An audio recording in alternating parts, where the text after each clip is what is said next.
No esperaba mucho, pero sí esperaba un asiento. Solo una silla, un lugar en la mesa donde me había sentado cada día de Acción de Gracias desde que tenía edad suficiente para cargar un plato sin dejarlo caer. Pero en su lugar, me quedé en la puerta, sosteniendo el pastel que horneé desde cero, el que hago todos los años porque nadie más se ofrece, y observé cómo las risas rebotaban por el comedor como si yo ni siquiera estuviera allí. Lo sentí antes de que alguien dijera una palabra. Esa sensación en la que primero se te enfría el pecho, luego las manos, como si la vergüenza y la traición decidieran darse la mano al mismo tiempo. Había 12 sillas y 13 personas, si me cuentas a mí. 4 eran nuevos, los primos del esposo de mi hermana. Uno era Simón, el perro de Chloe, que no solo tenía un asiento, sino que tenía un plato frente a él con puré de patatas. Mi madre ni siquiera se mostró confundida cuando pregunté dónde se suponía que debía sentarme. Solo dijo, oh, este año está un poco lleno. Como si alguien se perdiera en un concierto. Como si yo no hubiera traído el pastel, pagado la mitad de los víveres, y enviado un cheque la semana pasada cuando su factura de electricidad se duplicó por error. Nadie levantó la vista. Nadie dijo nada. Solo mi hermano masticando y sonriendo como si fuera el mejor relleno de su vida. Me fui. No hice una escena. No dije una sola palabra. Caminé hacia la cocina, recogí el pastel y salí. Recuerdo haber escuchado a mi madre preguntarle a Lucía si creía que el pavo estaba seco mientras yo cerraba la puerta. Los mensajes empezaron justo antes de las 7.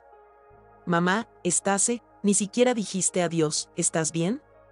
Lucía, es literalmente solo una silla. Pudiste haber tomado un taburete. Álvaro, por eso no puedes estar con la gente. Haces que todo se trate de ti. No respondí.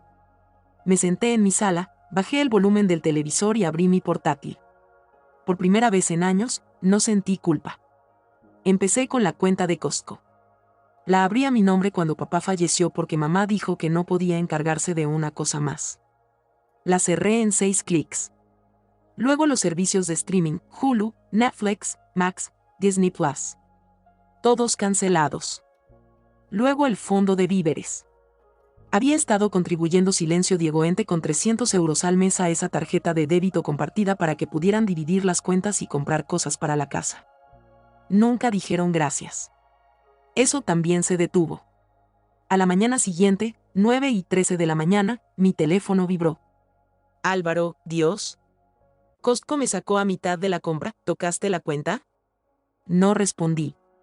Solo tomé otro bocado de pastel. Eso fue solo el comienzo. La versión amable de mí, la que podían contar siempre, sin importar lo poco que ofrecieran a cambio, había terminado. Ellos aún no lo sabían, pero las cosas iban a ponerse mucho más incómodas. Al final de esa semana, sabían que algo iba mal. Empezó con los víveres. Lucía me escribió sobre la tarjeta familiar siendo rechazada en Trader Joe's. ¿Hackearon la tarjeta o algo así?, preguntó. No, solo cancelé la suscripción de ser su proveedor invisible. Luego vino el buzón de voz confundido de mamá sobre por qué Hulu la desconectó durante sus programas de cocina. Lo escuché 2 veces. Aún no había reconocido el asiento vacío. Sin disculpas, sin explicaciones. Solo irritación casual como si alguien hubiera desenchufado su tostadora. Pude haberles dicho la verdad en ese momento. Pude haber explicado exactamente cómo se sintió estar en una casa que ayudé a pagar y darme cuenta de que incluso el perro tenía más valor que yo. Pero no lo hice. Los dejé retorcerse. Ya era hora. Luego Álvaro intervino. Siempre lo hace, no por amabilidad, sino porque no puede funcionar si las cosas no giran a su alrededor. Me escribió ese domingo por la noche. ¿Puedes dejar de castigar a todos porque estás sensible? No respondí. El lunes por la mañana, me desperté con un nuevo mensaje. Hablé con mamá. Dijo que la hiciste llorar. Chloe está molesta. Creen que estás teniendo otro de tus episodios. Ahí estaba el clásico familiar. Convertir una incomodidad en preocupación. Pintar la ira como inestabilidad. Siempre me llamaban sensible cuando necesitaban que me callara. Esta vez no. Así que dejé de ignorar y comencé a escalar. Había una última cosa que aún no había tocado. El fondo de emergencia. Era una cuenta que creé hace 3 años cuando papá enfermó. Les dije que era para crisis familiares compartidas, gastos veterinarios, reparaciones sorpresivas del coche, servicios y las cosas se ponían difíciles. Nunca les dije que yo era la única que había contribuido. Ni una sola vez depositaron $1, pero todos tenían la contraseña. Transferí todo el saldo, poco más de $7.600, a mis ahorros personales. Dejé intacto el nombre de la cuenta y el inicio de sesión. Quería que iniciaran sesión y vieran la ciudad fantasma que dejaron atrás. Y justo como lo esperaba, recibí una llamada de Lucía el miércoles por la tarde. ¿Pasó algo con la cuenta de emergencia? Dejé que fuera al buzón de voz. Me volvió a escribir 2 horas después. Necesitábamos pagar la cirugía de Simón la próxima semana. Mamá dijo que quizás moviste el dinero. No respondí. El jueves por la mañana, Álvaro intentó llamar, luego escribió. Estase, esto es seriamente una locura. Ese fondo era para todos. No puedes simplemente vaciarlo. Pero sí podía. Y lo hice. Y tal vez al fin empezarían a darse cuenta de que no era el generador de respaldo al que podían conectarse cada vez que olvidaban ser responsables. Esa noche recibí un mensaje directo de alguien que no esperaba. Era Nuria, la ex de Álvaro. No hablábamos desde hacía casi 2 años. Oye, pregunta random. ¿Tu hermano le dijo a tu novio que estabas actuando de forma inestable otra vez? Me quedé mirando el mensaje por mucho tiempo. Y así, todo se volvió claro.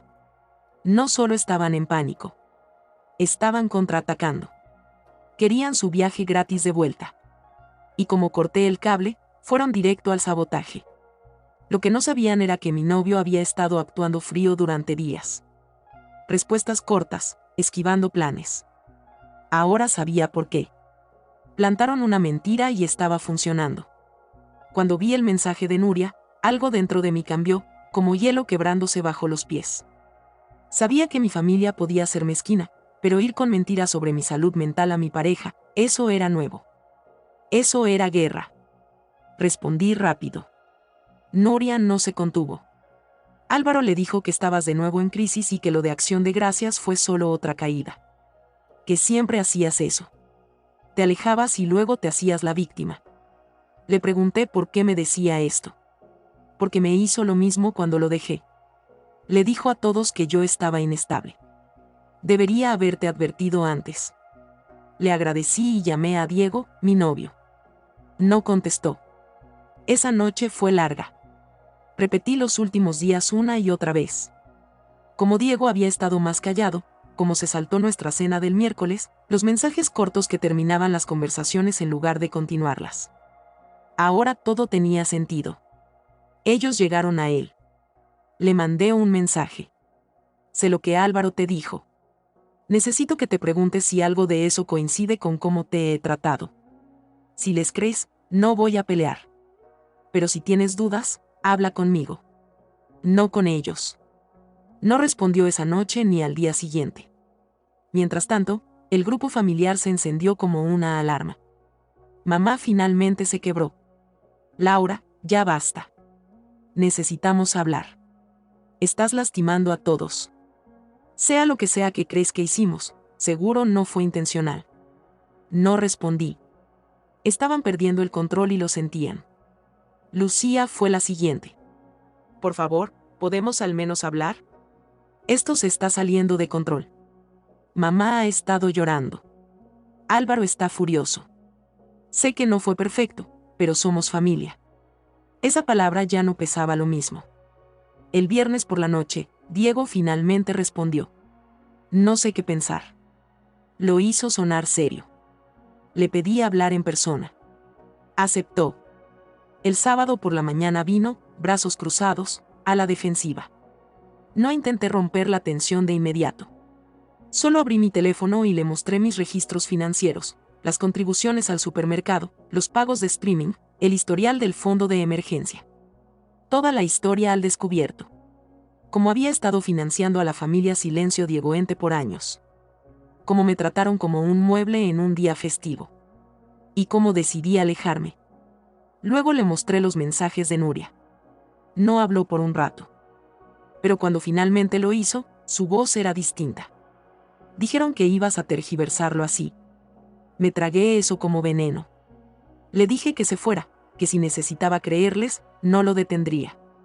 Pero si alguna vez recordaba quién era yo realmente, podía buscarme. Cuando se fue, me derrumbé por primera vez desde Acción de Gracias. No por él, sino porque me di cuenta del daño que habían causado con solo unas pocas mentiras. Pero lo que no sabían era que aún me quedaba una carta por jugar. Nunca había expuesto lo que sabía, nunca había usado lo que tenía. Lo sabrá. Para el domingo, ya no lloraba. Algo más se había apoderado de mí. Una especie de claridad fría que no sentía desde hacía años. No solo me habían empujado demasiado lejos. Encendieron la mecha y se quedaron mirando con palomitas. Y Diego. No había vuelto a escribir. No lo esperaba, pero sabía que si realmente me conocía, volvería. Empecé a pensar no en lo que hicieron, sino en lo que dependían. No las cosas pequeñas, las cuentas y suscripciones, sino las cosas que no sabían que aún controlaba. Como la casa. Hace 3 años, después de que papá murió y la hipoteca se volvió inmanejable, me ofrecía encargarme. Tenía mejor crédito, sin hijos, y un ingreso estable. El plan era simple. Yo compraría la casa a mi nombre. Ellos vivirían allí y yo se las alquilaría a bajo costo. Ni siquiera les cobraba el total, solo lo suficiente para que se sintiera justo. Lo llamaron generoso. Luego lo llamaron normal. Luego olvidaron que era mía hasta que cambié las cerraduras. Esperé a que todos salieran. Cena de domingo en casa de la tía Teresa. Fui con un cerrajero que contraté por Thumbtack. Tenía la escritura en la guantera. 40 minutos después, cada cerradura de la propiedad era nueva. Luego dejé una nota pegada en la puerta. Esta propiedad ya no está disponible para la falta de respeto. No respondí a las llamadas que siguieron. Ni siquiera escuché los mensajes de voz, pero sí me enteré de lo que pasó después por alguien que no esperaba. Hugo, mi primo, la oveja negra, dejó a la familia hace años después de que mamá lo llamara fracasado frente a su novia. No habíamos hablado en mucho tiempo, pero me escribió esa noche. Acabo de escuchar lo que hiciste. Absoluta leyenda. Orgulloso de ti.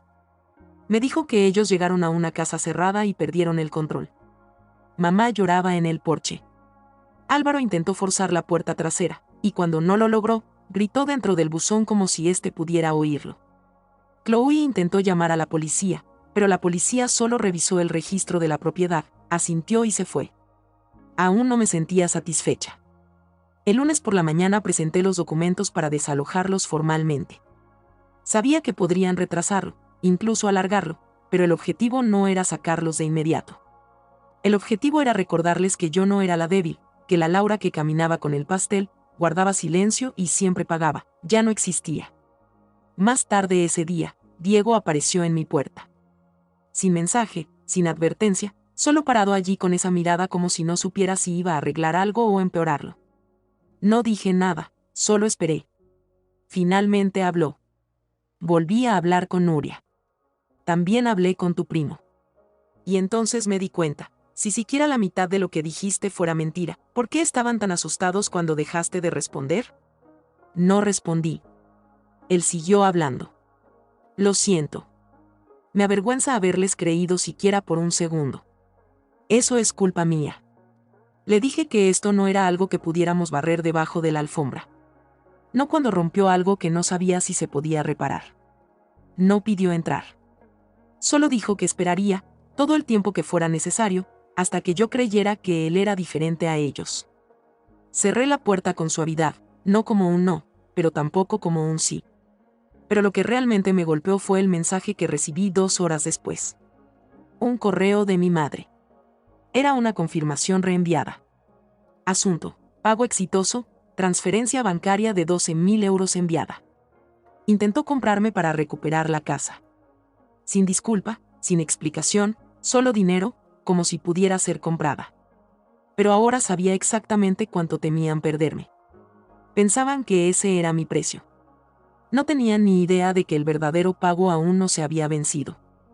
Ni cerca. 12.000 euros. Eso es lo que pensaban que valía. Ni siquiera era un mensaje directo de mi madre. Solo una confirmación automática de su banco reenviada a mi correo como si yo fuera una factura. El asunto decía, pago exitoso. Transferencia de 12.000 euros enviada. Y ya. Sin nota, sin disculpa, ni siquiera una línea escrita por ella. No estaban intentando reconectarse. Estaban intentando pagarme como si fuera un cabo suelto que necesitaba desaparecer en silencio. No toqué el dinero. Ni siquiera inicié sesión para confirmarlo. Solo lo dejé allí, flotando en el vacío entre nuestra última conversación real y el colapso total de nuestra relación. Mientras tanto, ellos seguían encerrados fuera de la casa. Hugo había pasado por allí de nuevo. Dijo que trajeron sacos de dormir y estaban aparcados afuera como ocupas. Álvaro caminaba de un lado a otro con sudadera y pantalones cortos. Lucía sostenía a Simón como a un bebé. Mamá sentada rígida en el asiento delantero, con los brazos cruzados como una prisionera en protesta silenciosa. Están actuando como si hubieras incendiado la casa, dijo Hugo. Todo lo que hiciste fue cambiar las cerraduras. Yo sabía que era más que eso. No solo había cerrado una puerta. Había cerrado un capítulo. Ellos pensaban que podían reescribirlo cuando les convenía. Pero yo no había terminado. Pasé años documentando todo. No porque esperara esto, sino porque siempre supe que no me veían como parte de la familia principal. Yo era la cuenta secundaria, el cajero automático de emergencia, la que no tenía hijos, así que ¿por qué no ayudar? La que siempre se sentaba junto al refrigerador o no tenía asiento en absoluto. Así que revisé todas las carpetas en mi computadora, cada respaldo en la nube. Compilé capturas de pantalla, recibos, documentos y mensajes. Las contribuciones mensuales de comestibles etiquetadas como familia. Las suscripciones de streaming todas bajo mi correo. Los recibos de Costco que pagué cada vez que Álvaro olvidaba su billetera. La factura del cerrajero de la semana pasada. Y lo más importante, la copia escaneada del contrato hipotecario original, donde yo, Laura Moes, era la única propietaria de la propiedad. Incluía el mensaje de Lucía cuando acepté encargarme de la hipoteca. Solo ponla a tu nombre por ahora. Hará las cosas más fáciles. Mamá no puede manejar más papeleo en este momento. Lo resolveremos después. El después nunca llegó. Lo sabrá. Puse todo en una carpeta de Google Drive titulada, Lo que diste por sentado. Luego se la envié a Diego. Sin mensaje, solo el enlace. Me llamó 10 minutos después, con la voz baja, tranquila, como si el viento se le hubiera escapado del pecho. ¿Tuviste todo esto todo el tiempo? No respondí. Te acusé de estar inestable y ni siquiera me mostraste nada de esto. Solo lo aceptaste. Se quedó en silencio de nuevo.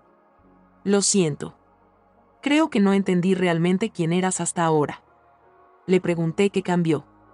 Dijo, tu madre me escribió ayer. Me dijo que estabas perdiendo el control.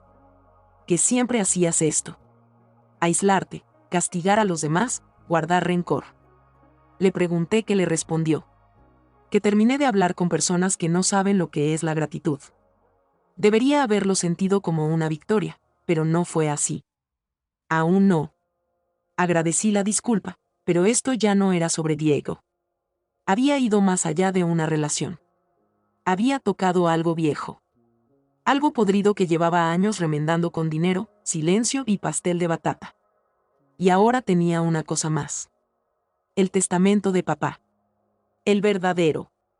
Lo encontré en una carpeta etiquetada como patrimonio final en el disco externo que me había dado el año antes de morir. Nunca lo había abierto. No quería, pero algo me dijo que era el momento. Y ahí estaba. A mi hija Laura, le dejo la casa y todas las responsabilidades asociadas. No a mi madre, no a Lucía, no a Álvaro. A mí. Fechado, firmado, con testigos. Lo sabían. Tenían que saberlo. No había forma. Solo lo olvidaron. Simplemente nunca lo presentaron. Probablemente porque no les convenía. Porque le daba el poder a la única persona de la que estaban acostumbrados a tomarlo prestado. Hice 5 copias. El lunes por la mañana, enviaría una a cada uno con seguimiento. Pero la sexta, esa iba al juzgado. La mañana del lunes llegó en silencio. Sin mensajes, sin llamadas. Solo silencio. Ese tipo de silencio denso e incómodo que sigue a una tormenta que sabes que aún no ha terminado. Las copias del testamento de papá ya estaban impresas, selladas y etiquetadas. Las llevé yo misma. Correo certificado. Firma requerida.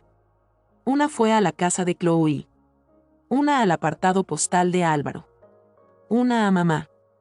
Una a su abogado, porque sabía que tenían uno en nómina por un viejo problema de herencia con mi tía. Una a Diego. No porque la necesitara, sino porque quería que la viera. Sin resúmenes, sin opiniones. Solo hechos. La sexta se la entregué personalmente a mi abogada. La presentamos esa misma tarde. No se trataba de echarlos. Ya se habían ido, dispersos entre habitaciones de invitados, sofás y habitaciones de hotel alquiladas. Se trataba de cerrar. De enterrar el mito que habían construido alrededor de lo que era la casa. Alguna herencia compartida que creían que nos pertenecía a todos por igual.